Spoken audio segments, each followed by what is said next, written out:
আসসালামু আলাইকুম। আমি দিলারা হক সিলেট থেকে বলছি। বাংলাদেশি ব্লগার দিলারা চ্যানেলে স্বাগত জানাই। কাছে এবং দূরে, দেশে এবং দেশের বাহিরে যে যেখান থেকে আমার আজকের ভিডিওটি দেখছেন কিংবা দেখছেন না, আমি আশা করি সবাই আল্লাহর রহমতে ভালো আছেন। আলহামদুলিল্লাহ, আল্লাহর অশেষ মেহেরবানিতে আমরাও ভালো আছি। প্রতিদিনের মতো আবারও চলে এলাম নতুন আরেকটি ব্লগ ভিডিওর মধ্য দিয়ে। এখন হচ্ছে আমি পুরো মাসের জন্য আদা রসুন পেস্ট করে নেব। আর আমি সব সময় যেটা করি, পুরো মাসের জন্য আদা রসুনটা একবারেই করে রাখি। এতে করে আমার কাজের অনেকটা হেল্প হয়। তো আমি যেভাবে আদার খোসা ছাড়াই সেটা আপনাদের সাথে শেয়ার করছি। আমি প্রথমে আদাটা 15 থেকে 20 মিনিট আগেই ভিজিয়ে রেখেছি। এতে করে আদাগুলো খুব সুন্দরভাবে তরতাজা হয়ে গেছে। আর একটা চামচের সাহায্যে আমি আদার খোসাগুলো তুলে নিচ্ছি। এতে করে কোনো আদা ক্ষয় হয় না, একটুও অপচয় হয় না, পুরোটাই থাকে, শুধুমাত্র খোসাটা উঠে আসে। তো আমি যেভাবে কাজ করি সেটা আমার ভিডিওতে শেয়ার করার চেষ্টা করি, হয়তো বা কারো না কারো একটু হলেও উপকারে আসতে পারে। তো আমার আজকের ভিডিও টাইটেল আর থাম্বনেল দেখে আপনারা নিশ্চয়ই বুঝতে পেরেছেন আমার আজকের ভিডিওটি কোন বিষয় হতে চলছে।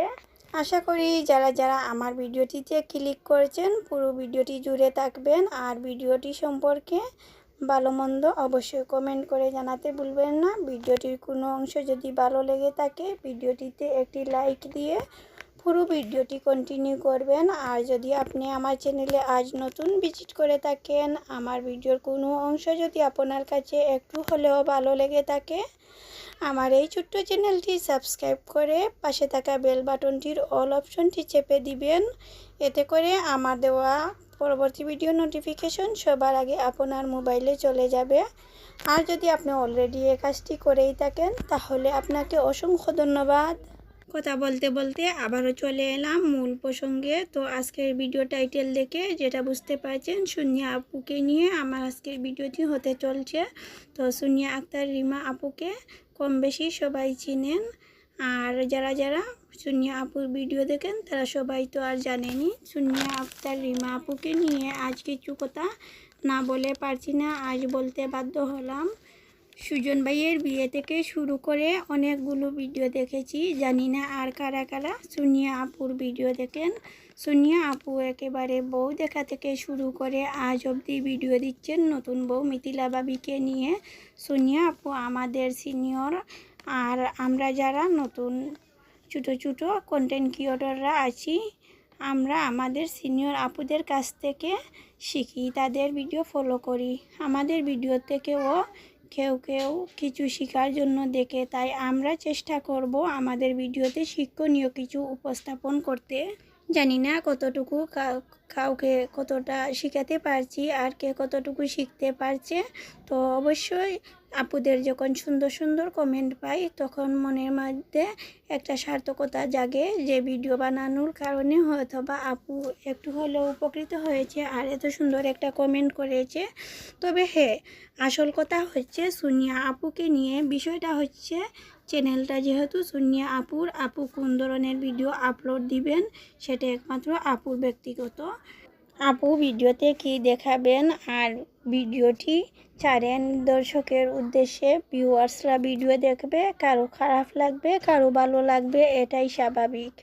আর ভালো মন্দ বিবেচনা করে গঠনমূলক কমেন্ট করা দর্শকের অধিকার আছে। একজন আপুর ভিডিওর নিচে কমেন্ট করেছেন, এই মহিলার জন্য ওনারা একটু সময় কাটাবে এই সুযোগ দিবে না।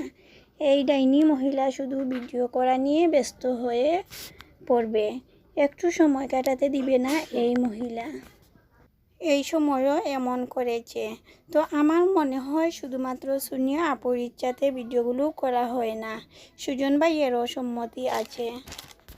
সুজন মিথিলার ইচ্ছা ছাড়া সুনিয়া আপু ভিডিও করে না।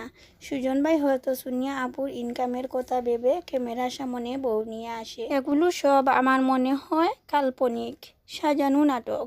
স্বামী স্ত্রীর ভালোবাসা 11 মাস পর এসে বউকে মুখে তুলে খাওয়াবে, এটা নেট দুনিয়াকে দেখানোর মতো কিছু নয়।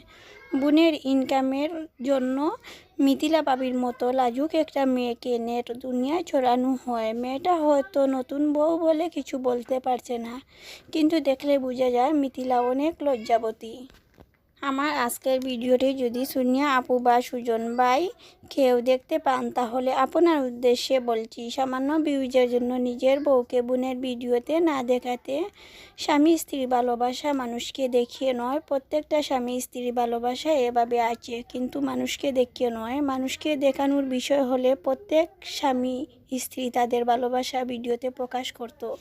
আর প্রত্যেক ইউটিউবার আপুরা এভাবে ভাইরাল হয়ে যেত, নিজের পরিবারের বা ফ্যামিলির ব্যক্তিগত পার্সোনালিটি প্রকাশ করে নিজের ভিডিওতে এভাবে ভাইরাল হতে পারতো। আমরাও চাইলে আমাদের পারিবারিক হাস্য বিষয়গুলো ভিডিওতে তুলে ধরতে পারি, কিন্তু আমরা এগুলো তুলে সমাজকে নষ্ট করতে চাই না। সমাজের চোখে যেগুলো দেখতে ভালো লাগে সেগুলো আমরা তুলে ধরতে চাই। আমরা এ ধরনের সমালোচনামূলক ভিডিও তৈরি না করে আমরা শিক্ষণীয় ভিডিও তৈরি করার চেষ্টা করব। আমার সকল ইউটিউবার আপুরা বা আমার প্রিয় ভিউয়ার্স আপুরা যারা নিয়মিত আমার ভিডিও দেখেন, জানি না কে কীভাবে নেবেন। আমার আজকের ভিডিওটি কার কাছে কেমন লাগেছে অবশ্যই কমেন্ট করে জানাতে ভুলবেন না। আর যদি আমার ভিডিওর মধ্যে কোনো ধরনের ভুল ত্রুটি হয়ে থাকে অবশ্যই ক্ষমা সুন্দর দৃষ্টিতে দেখবেন। প্লিজ দয়া করে কেউ ভিডিওতে স্প্যাম কমেন্ট করবেন না। যারা নতুন বন্ধু হয়েছেন কমিউনিটিতে লেটার রাখবেন, জাস্ট হাই হ্যালো লিখলেই হবে, অন্য কিছু লিখতে হবে না। আমি ঠিক সময় মতো আপনাদের চ্যানেলে ঘুরে আসবো, আপনাদের পাশে থাকবো, আপনাদেরকে সাপোর্ট করব, আপনারা আমাদেরকে সাপোর্ট করবেন। কিন্তু কেউ স্প্যাম কমেন্ট করবেন না। স্প্যাম কমেন্ট কি সেটা যদি কেউ জানা না থাকে তাহলে ইউটিউব থেকে সেটা দেখে নিতে পারেন। আমার আজকের ভিডিওটি এই পর্যন্ত ছিল। আল্লাহ হাফিজ, আসসালামু আলাইকুম।